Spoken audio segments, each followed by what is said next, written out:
Assalamualaikum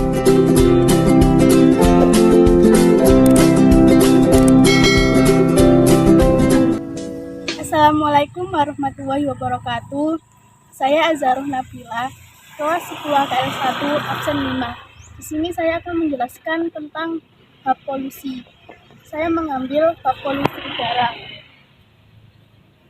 Pengertian polusi udara. Polusi udara adalah polusi atau pencemaran udara yang ditimbulkan oleh polutan dari sumber-sumber alami atau oleh kegiatan manusia. Contoh polusi akibat ulah manusia adalah asap pabrik, asap kendaraan bermotor, dan lain-lain. Polutan di udara terdiri dari 6. 1. Materi partikulat. Materi partikulat terdiri atas berbagai partikel padat dan cair yang tersuspensi di udara. Contoh materi partikulat adalah partikel tanah, serbuk sari, partikel asbes, timbal, besi, timah, tembaga, dan tetesan asam sulfat. Yang kedua, nitrogen oksida. Nitrogen oksida merupakan polutan di udara yang terdapat dalam bentuk senyawa nitrat oksida NO, nitrogen dioksida NO2, dan nitrat oksida N2O. Yang ketiga, sulfur oksida. Sulfur oksida adalah gas tidak berwarna dengan bau yang kuat dan dapat bereaksi di atmosfer membentuk sulfur trioksida. Dapat juga bereaksi dengan air menghasilkan asam sulfat. Yang keempat, hidrokarbon. Hidrokarbon adalah kelompok berbagai senyawa organik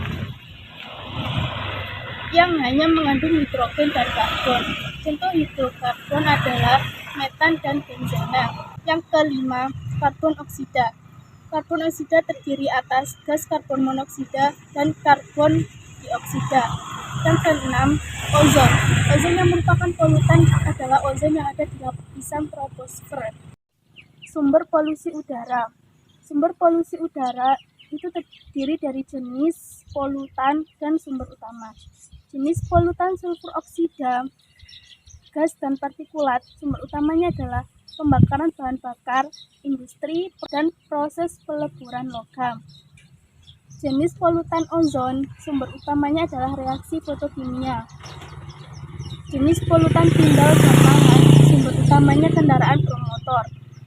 Jenis polutan materi partikulat, sumber utamanya adalah produk pembakaran berbagai bahan atau zat buangan industri. Jenis polutan nitrogen oksida, sumber utamanya adalah pembakaran bahan bakar, industri, bangunan pembangkit listrik, kompor gas, perapian, kebakaran hutan, tanah pertanian yang dipupuk berlebihan.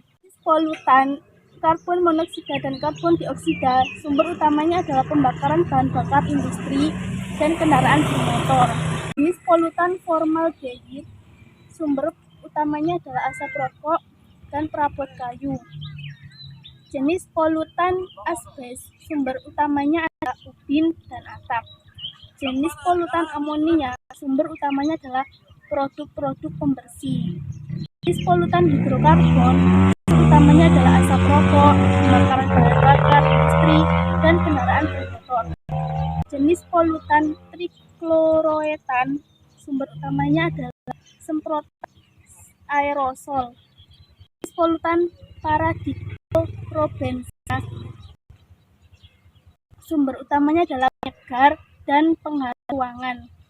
Jenis polutan tetrakloroetilen, jenis sumber utamanya adalah uap cairan pada pakaian. Indikator polusi udara. Indikator polusi udara terdiri dari 3. Yang pertama, indikator fisik, 2. Indikator kimia, 3. Indikator biologi.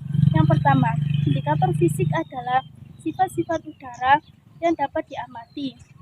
Udara yang bersih seharusnya tidak berwarna dan tidak berbau.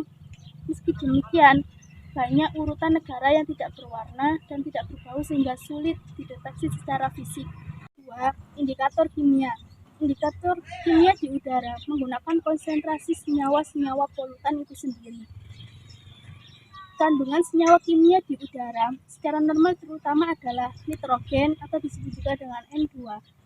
Peningkatan konsentrasi senyawa-senyawa polutan di udara merupakan indikator bagi tingkat polutan udara.